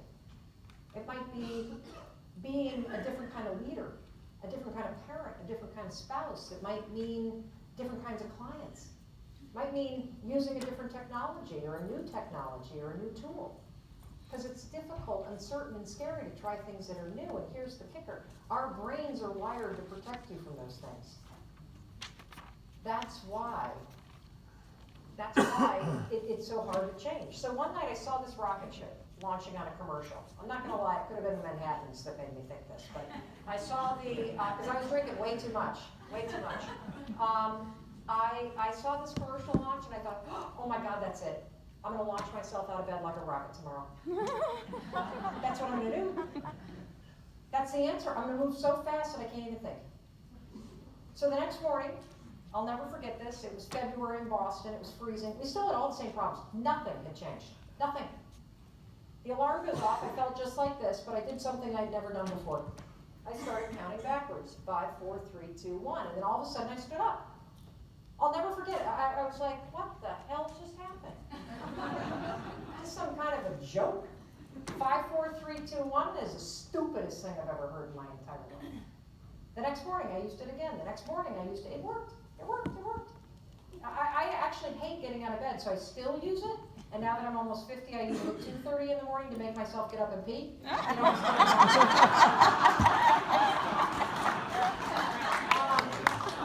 don't get it. The eyes and the bladder go. I'm not sure. Yeah. And then, what, you can change it? No, but it'll make you get out of bed because lying there and telling yourself to fall back to sleep does not work, right? Yes. So here's the thing that I noticed then. There were small moments all day long, just like that moment with the alarm clock, where my inner wisdom was telling me, you should do this. You should go for a walk with the dog. You should be nicer to Chris. You should put the drink down. You should call your friend. You should work on that resume. And I had 5 seconds to move. There is a 5-second window between your inner wisdom and the instincts that will change your business and change your life, and your brain killing it. It's like the moment our 11-year-old was diagnosed with dyslexia. It's one of those things that's right underneath your nose, and then when somebody points it out, you're like, holy shit, it's been there the whole time. Your inner wisdom is always there. That's why I keep telling you you're smart. That's why I keep telling you you know what to do, because you do. The thing is that when you see this 5-second window between these instincts that change everything and your brain killing it, now you've got the ability to move. You know the secret. And the thing about the counting backwards is, remember how I was showing you the red part with the habits and the emotions and the patterns that get encoded? And the green part, your prefrontal cortex, which is you in charge. When you go 5, 4, 3, 2, 1, you are manually shifting the part of the brain you're using. You have just cut off the part of the brain that's fighting your change and fighting courage and fighting confidence, and you've activated the part of the brain, the prefrontal cortex, that is what you need to change. So you've just made it easier. So, you know, the first time I shared about the world was about 6 years ago in a TEDx talk. Now, look, I never intended to tell anybody about this, because first of all, it's stupid. Secondly, how do you explain something so silly? Because I started to use it everywhere. Because just like you know what to do. If I felt the instinct that I should apply for a role on television, 5, 4, 3, 2, 1. If I felt the instinct like, okay, I'm dawdling here, I need to get out for that run, 5, 4, 3, 2, 1. If I felt myself editing myself, 5, 4, 3, 2, 1, just say it. If I was in a business, and as I started to gain momentum, because what happens, remember, we go back to the beginning, the skill of confidence. You build confidence by trying. When you see yourself become the kind of person that stops thinking and is actually in action in life, you start to believe in yourself. Because you see yourself doing stuff. You realize, holy cow, I can count on myself. I can count on myself to show up. I can count on myself to say it. I can count on myself to at least try. And that in and of itself will build your confidence. So I started to become literally like a totally different human being. Launched and sold 2 businesses. Chris started doing dynamite in his business again because it keeps you in action. Got in incredible shape. I changed how I parented. I mean, just changed everything. I'm going to unpack it for you. So at the end of this talk, and this talk was about how I had changed my career all these times, from public defender to tech to this to that to the other thing, I go, oh, by the way, there's this thing I do called the 5-second rule. Just mention it. Now, in full disclosure, all the stuff I explained to you today, and that I was on Dr. Ross talking about, I had no idea about any of this stuff when I was on that stage. This was the first speech I'd ever given in my life. If you want to see what it looks like for somebody to have a panic attack for 21 minutes, watch this. I walk off the stage, had no idea they were going to put it online. The talk not only goes crazy viral, something crazy around it. People started to write from around the world. People like this guy who tell me, oh, I used your rule, and I've doubled my business in 18 months, and I'm being crowned Dad of the Year. Or this guy who's finding the courage to reach out to CEOs. Or this gal, Crystal, who taught the 5-second rule to her entire team at USAA. They went #1 in the region. They're now #1 in the country. Why? Because selling is not a thinking game. Selling is about action. Selling is about trying. Selling is about failing, learning, doing it again. Failing is a numbers game. You win those when you're on the move. That guy Keith that I showed you.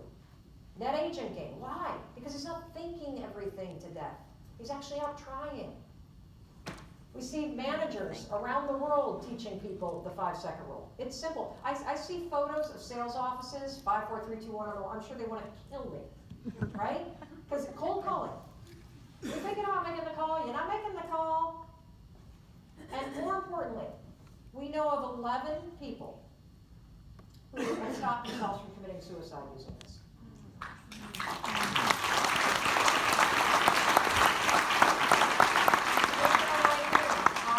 Steve, he was on a ferry, he's a veteran, he was suffering from post-traumatic stress disorder, and he boarded the ferry with the intention of jumping over. Standing next to the railing. Now here's the thing, I don't care how low you get. I don't care if you are facing bankruptcy and divorce and you are like just hit rock bottom like I did, your inner wisdom is still there. Or if you're standing ready to end it, your inner wisdom is there. He went 5, 4, 3, 2, 1. He walked straight to the nearest person working on the ferry. He explained to them what was going on.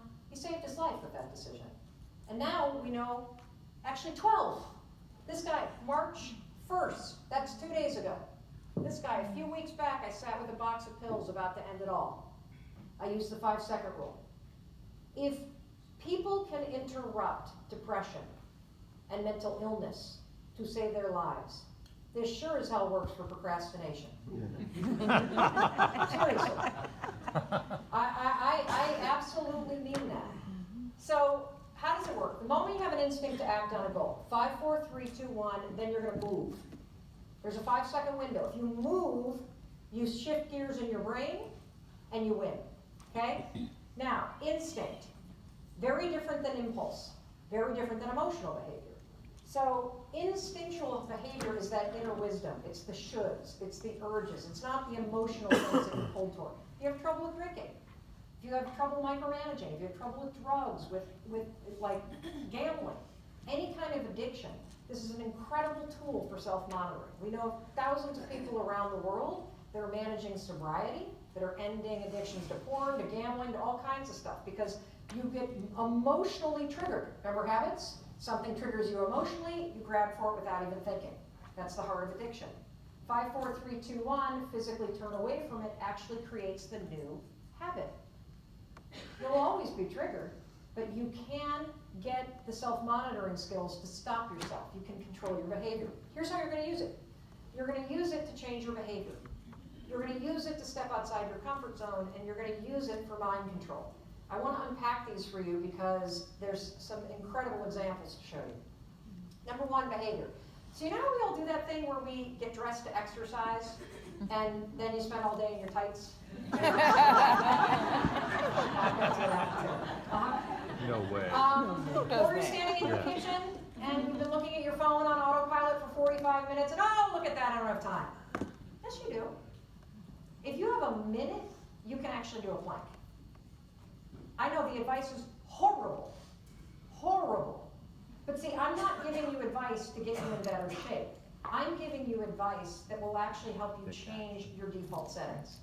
If you're the kind of person that blows yourself, oh my God, did I already say that? What is wrong with me today? If you're the kind of person that blows off your commitments to yourself, that's a habit. Any chance you can to break it, you must take it. You got 5 minutes, you can walk around the block. What you're doing is interrupting the, I'll do it tomorrow. No, you're gonna do it right now for just 5 minutes. That's all we're asking. Because over time, the new behavior of leaning in, of doing what you said you were gonna do, of believing in yourself takes over. So you don't find yourself 45 minutes in the kitchen looking at your phone anymore. And by the way, as Kristen says, it's the first step that's the hardest. Once you get moving, momentum kicks in. It's getting out of bed. It's getting off the phone. It is getting back to work. That's the hardest part. Now, my favorite way to use this is for mind control. So we talked about mindset, right? And we've talked a lot about how you can change your behavior. Of course you can. You have control over your behavior. Can't control what might trigger you. You can always control how you respond. You can also control how you think. Now, a lot of people don't know this about me, but I suffered from panic and anxiety for almost 25 years. The panic attacks started when I was 19. I took Zoloft. It was a complete godsend. I was on it for 2 decades. I had a horrible postpartum with our daughter. When she was born, they had to put me on Ativan, which puts you on makes you a zombie. And I couldn't be left alone with her. I mean, it was terrifying. About 4 years ago, as I started doing this research project about the rule, and people around the rule are writing to me, I thought, you know, I have seen such unbelievable change in my income, in my marriage, in my habits, in my behavior. I wonder if I could actually cure myself of anxiety using this tool. The answer is yes, you can. So I haven't had a panic attack, a bout of anxiety, nothing in 4 years. Do I worry sometimes? Do I worry sometimes? Yeah, especially when Tony Robbins releases a book on it.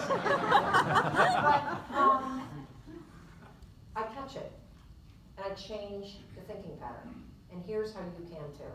I'm going to use an example we can all probably relate to, and that is the fear of flying. I used to have a habit of being afraid of flying. I was a real nutcase. I would get to the boarding area and I would scan the area, and what am I looking for? I'm looking for babies, older people in wheelchairs, servicemen and women, anybody wearing religious garb, because I think, oh my gosh, if these folks are on my plane, God is not going to let it go down.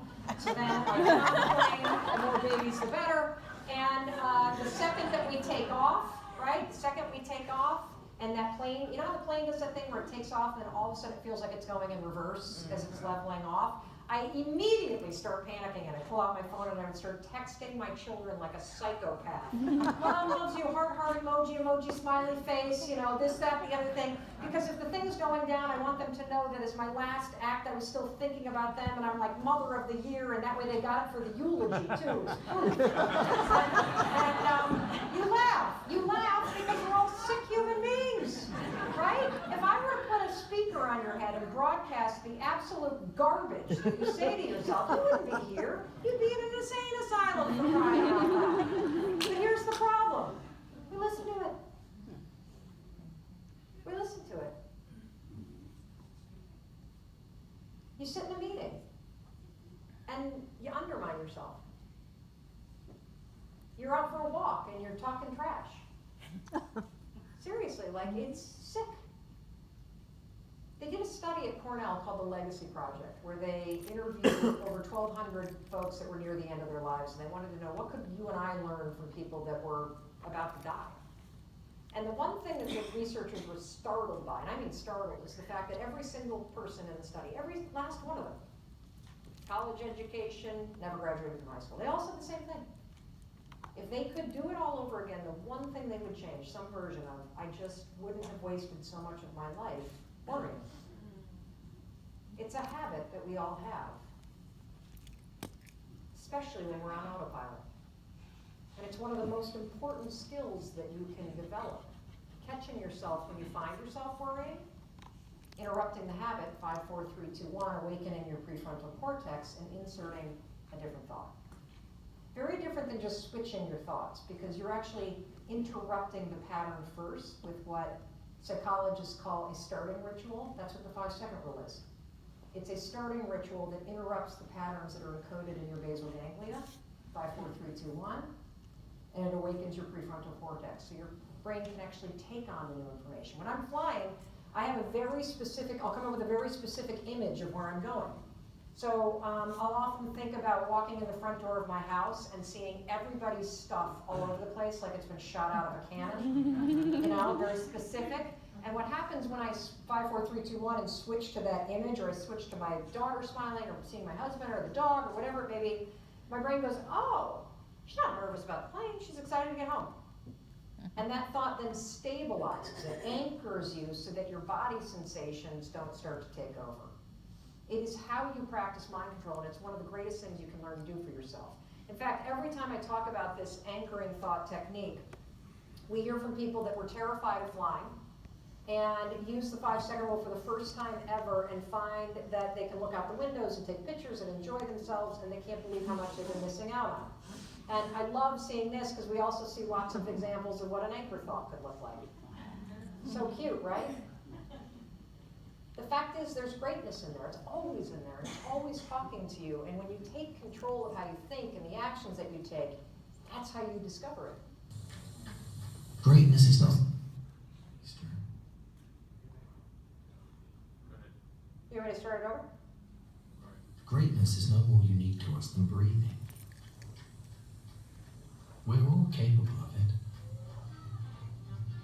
Somehow we've come to believe that greatness is reserved for the chosen few, for the superstars. The truth is, greatness is for all of us. Greatness is wherever somebody is trying to find it.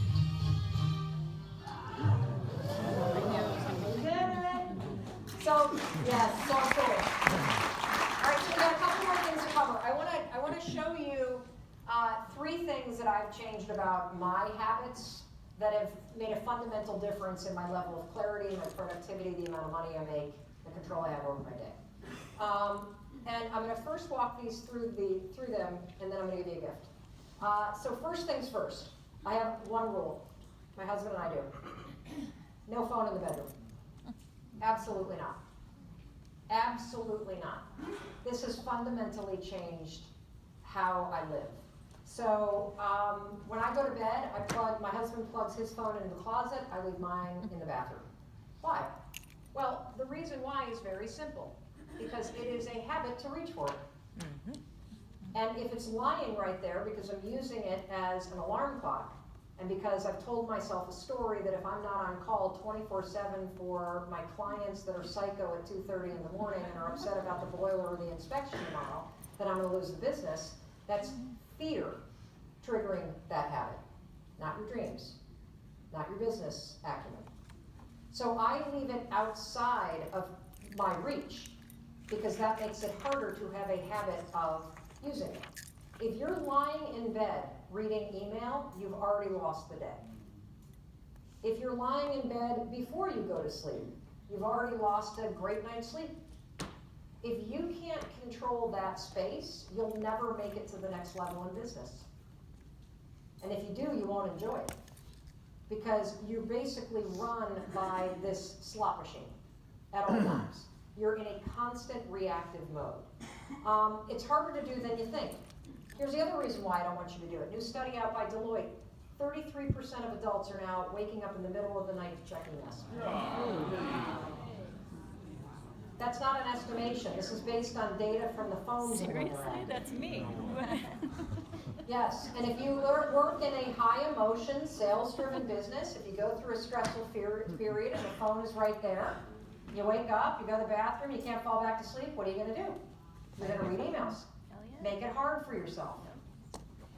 This is not behavior that is driven by business, it's driven by fear, it's driven by emotion. So number one, no phones in your bedroom, you will be shocked. If you're somebody that sleeps with your phone, you will be shocked at how difficult this is. You'll also be shocked by how often you reach for it when it's not there. It's a habit, just like pulling on your pants and you don't really think about it. It's already encoded. This is what I'm talking about when I say mind yourself. The second thing is, no snooze. Now, there's a reason why. There's a reason why. And this was something that was brand new information to me. So, you know you have those days where you just feel like you didn't get enough sleep? You feel kind of groggy? Blame the snooze alarm. The snooze alarm states what psychologists and sleep researchers and neurologists call sleep inertia. So let me explain how we sleep. So the primary function of our sleeping is a couple things. Number one, it's so that clearly your body can rest. The second reason why is because half your brain shuts down, and what your mind is able to do while you're sleeping is take everything that happened to you today and catalog it upstairs as if your brain were a giant library. If it didn't do that, you would have no memories. That's what your brain is doing while you're sleeping, resting and then cataloging every experience that happened to you. It's how you learn, it's how you have memories. You sleep in cycles, and I'm sure you're already aware of this. It's cycles that last about 75 minutes to 90 minutes. About 2 hours before you're about to wake up, your body stops going into sleep cycles, and it slowly starts to prepare itself to wake up. If your alarm goes off, you are 99% of the time in that 2-hour period where your body is now slowly starting to wake up. If you then hit the snooze button and you fall back to sleep, you've just forced your brain to go back into a 75 to 90 minute sleep cycle. When the alarm goes off 15 minutes later, because that's how the snooze works, you're now in the middle of a pattern in your brain that takes about 75 minutes to complete.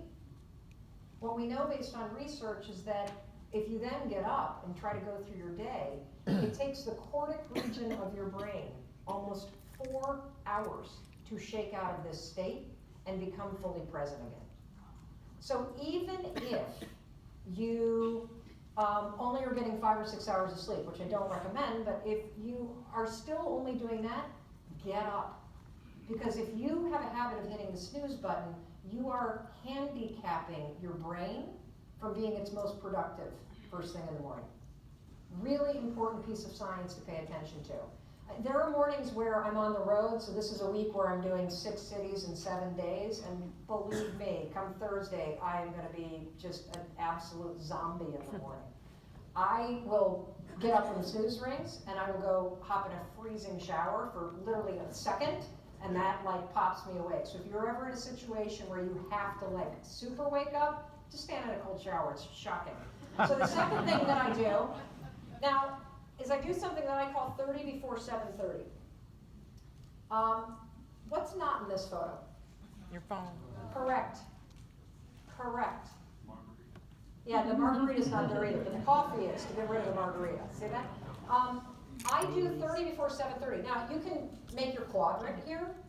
You could write down just 2 priorities here. This is what I do before I ever look at my phone. I try to carve out, now notice the word try. Some mornings it's only 5 minutes.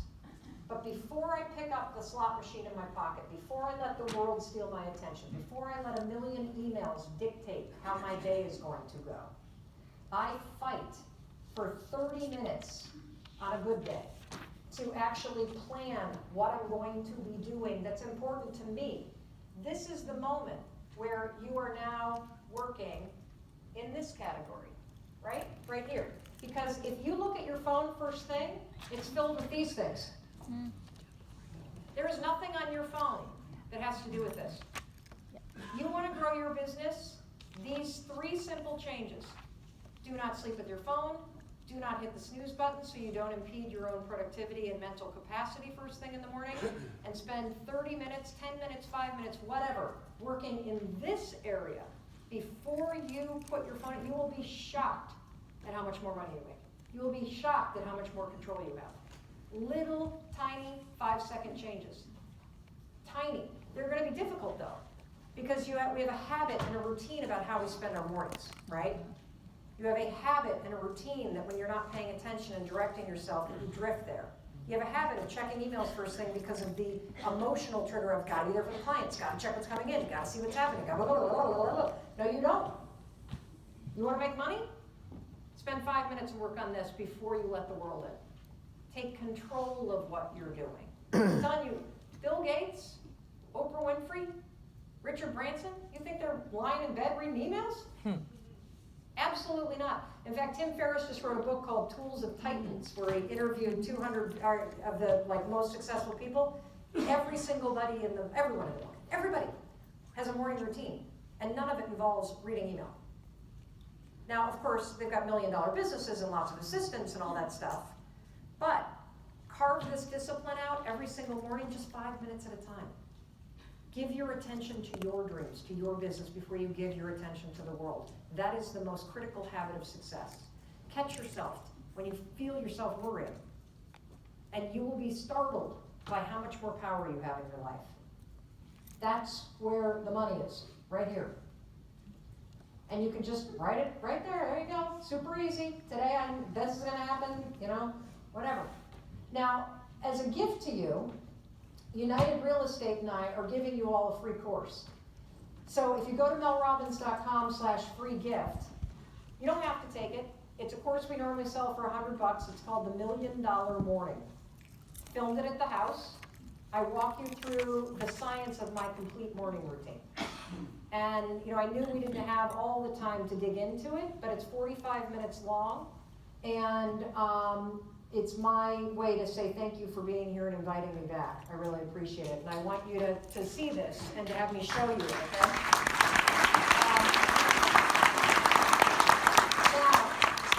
Here are some comments we get. I used to wake up and never hit the snooze, but 2 years ago as the stress in life picked up, I started setting 4 different morning alarms. Snoozing. See, that's the other thing that happens, as uncertainty creeps in, as the market dips, you start to get stressed, and then you dip into autopilot. Next thing you know, small things are happening. So, not to mention feeling tired. I committed to getting up. I still set my backup alarms just in case, and guess what? Got up, set my intentions, really great high energy. Didn't hit the snooze, got up, and was productive right off the bat. Here's another one, and this is gonna trigger something. This is what's called a keystone habit. Once you have a habit of getting up on time, once you have a habit of taking control, all the little things start to fall in place. This gal, just by taking the simple challenge of 30 minutes earlier, getting up, started a chain of events. She's lost 30 pounds, bought her first house, reinvigorated her marriage. Why? Because you're putting yourself in control from the moment you get up. You're giving yourself a fighting chance to have power in a world that's constantly trying to distract you, to grab your attention. It's the only way. Seriously. This person, my brain wanted to stay comfortable under those toasty covers. I've now applied the 5-second rule to my everyday life, getting out of bed, exercise, my business, my household chores. It's like turning on a light switch. I'm in charge. And this one, jumped out of bed, created a blog post that snagged me the #2 spot on Google for a business that I promote. It's the small decisions. Here's one more thing I want to cover real quick. We don't have a lot of time, but this is a philosophy that I have that I introduced you all to last year.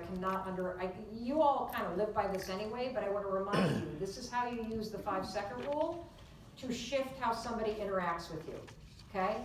Every single human being, whether they're a millennial, whether they're a senior citizen, whether they never went to any kind of school or they have a PhD, we all want the same thing. We do. We want to know that we matter. If you're the kind of person that goes through life and makes people know that they matter, you win. You win every single time. It's actually why Aladdin's selling kit is genius. Because since it's all about them, you're making them feel like their house matters more to you than absolutely anything. Because remember, people do things for 2 reasons.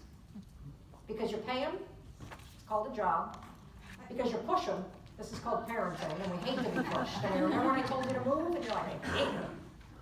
Or because it's personal. When you show people that you appreciate them, you make things personal. And I showed you this example last year, but it's so important it bears repeating.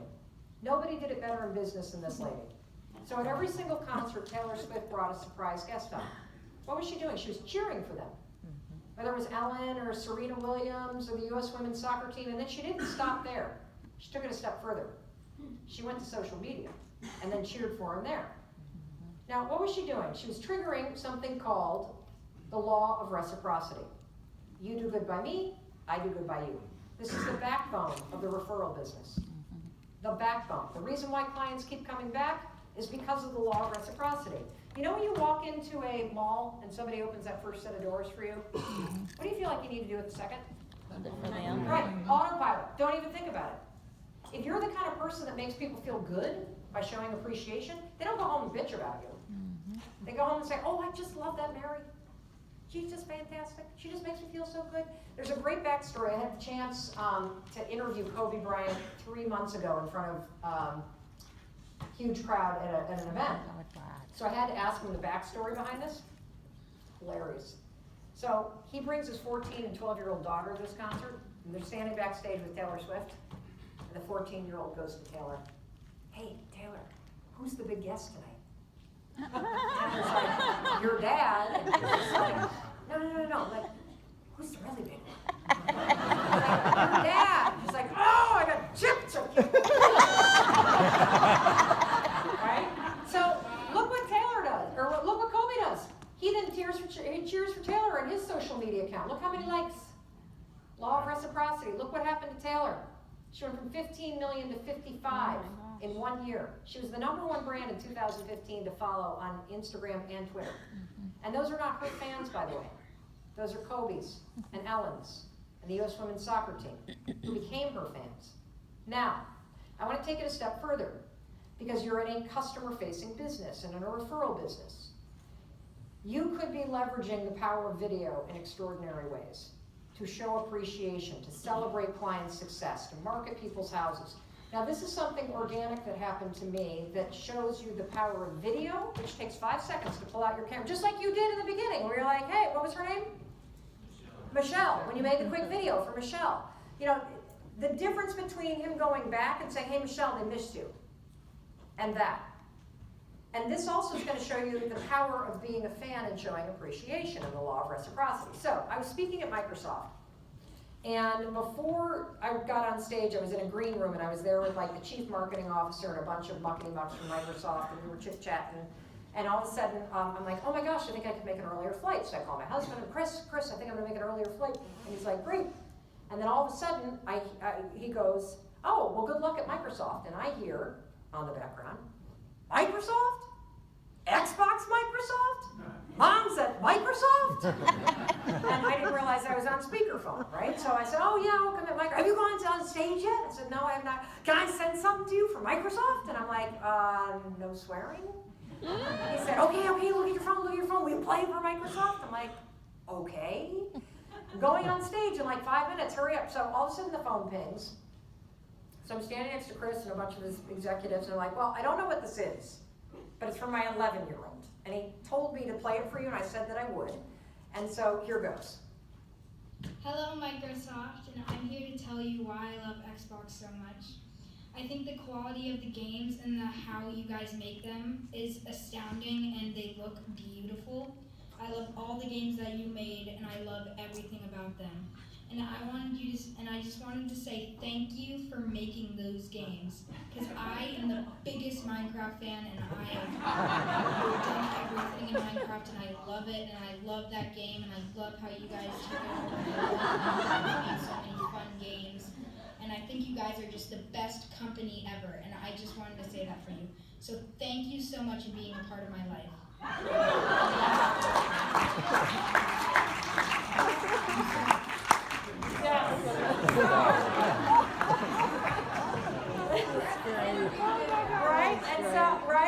But the power of that versus, hey, my kid really loves Xbox, good job, guys. You could be doing that with your customers. You could be doing that when you get an offer. The power of video, because it lasts, because you can hold it. We know that you click on that more in the news business. That's why we post them all the time now. So little did I know that I was standing next to this guy, Jeremy, who I hadn't quite met yet, who turns out to be the global head of sales for Xbox. So he goes, 5-second roll, turn the video on me. Now, I want you to pay attention to something. Microsoft, on the gaming side, understands fan culture. Listen to the very end, because what he's basically giving you is an example of the law of reciprocity and the power of appreciation in business. Hello, Oakley. I'm just here because I want to say thank you to you for being part of our lives, buying all the Minecraft games and being such a raving fan. And so thank you for being part of our community, for being an Xbox fan and for following Microsoft. And so what we want to say is, my name's Jeremy. I look after all the sales for Xbox around the world. And so what we would like to do for you is we want you to come with your mum to Seattle and come round and look at the Xbox studios, and we'll show you how we make some games, and we'll show you some of the new cool stuff we're working on. And we'd like you to have a fabulous experience where you can then go out and advocate for Xbox to all your friends and all your neighbours. So really excited. Thanks to you, mate. Really love the video. Take care. But there you go, right? There's something to learn, right? You be a fan of your customers and a fan of their properties, they become fans of you. Find creative ways to make fun little, just off-the-cuff videos acknowledging people. It sticks with them. They show it to people. Put it on Facebook. This is a tool in your business that is extraordinarily powerful. Finally, and then we'll be done in 2 minutes. 5 seconds changes everything. It'll change anything in your relationships, anything in your business, and it also will change history. I mean, 1955, December 1st. Rosa Parks, she's 42 years old in this photo. She boards the Cleveland Street bus after a long day of work. She had a handbag and a bag of groceries with her. Now, what a lot of people don't stop and realize is that this was her commute home. She'd been on this bus 1,000 times. She'd actually had words with the driver before. Here's something else a lot of people don't know about Rosa Parks. She didn't plan to do that night. She actually didn't see the greatness in her. She considered herself to be somebody who was shy and who was quiet. But she boarded the bus that night, walked past the first, the second, the third, the fourth, got to the 5th row, which was the row that was designated for black passengers. She sat down, the bus pulled away, 1 stop, 2 stop, the 3rd stop, the bus was now full. And as we know, as the story goes, the driver turned around and asked Mrs. Parks and the other 3 passengers in that row to give up their seats to the white passengers that were standing up front. Now, we know what happened. She said no. She got arrested. She was charged with violating the segregation laws. What's absolutely extraordinary is that she gave an interview 4 weeks later, 1956 in January, on Pacifica Radio, and the National Archives have a copy of it that you can listen to online. You can hear her describe that night in her own words, and it's absolutely remarkable. You know, the interviewer asked her, you know, why would you do such a thing? And she said, I don't know. I never thought that I would be the one. And see, that's the problem. You don't either. Neither do I. But you are. You absolutely are. He asked her, were you afraid? She said, no. And this is incredible advice for all of us. She said, the moment I made a decision, I wasn't uncertain. I knew exactly what was going to happen. You see, the moment you move, you make a decision, the fear disappears. Fear lives up here. When you 5, 4, 3, 2, 1, you move, everything shifts.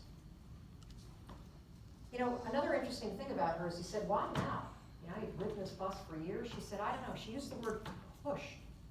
She said, I supposed I had just been pushed for so long by a system of discrimination, it was time to push back. Well, we know what happened. She, of course, got arrested, and that sparked the bus boycott that didn't last just one day. It lasted 361 days. It bankrupted the bus company, and it led to overturning the laws that segregated that bus. And here she is just a year later in that same seat on the day of the ruling. So don't underestimate, yes.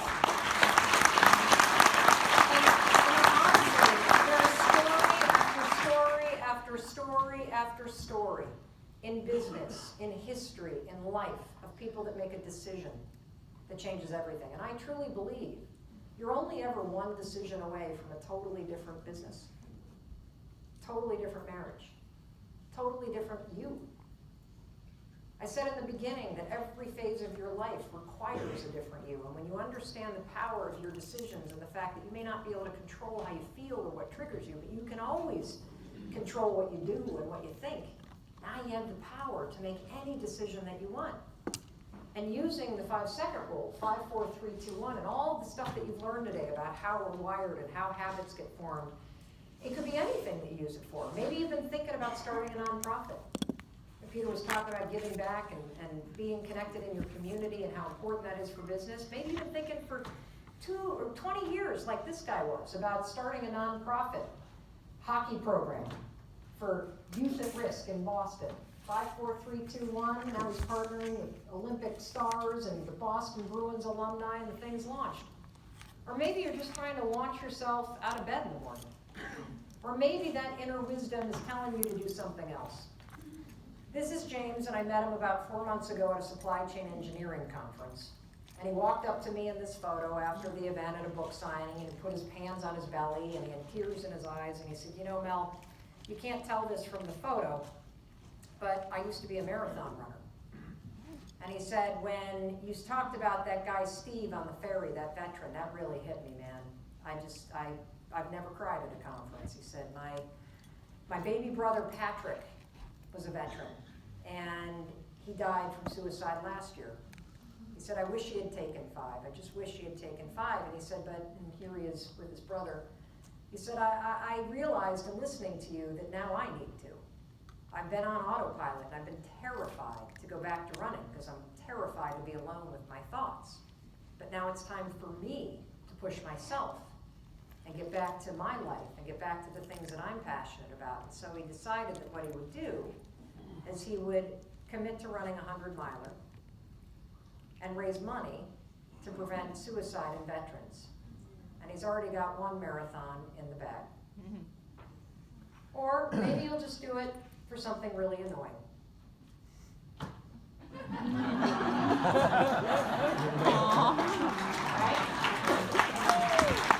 So I just want you to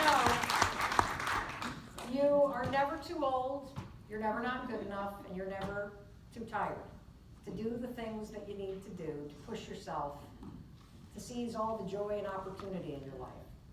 And all it takes is 5, 4, 3, 2, 1, and you'll discover the power in you.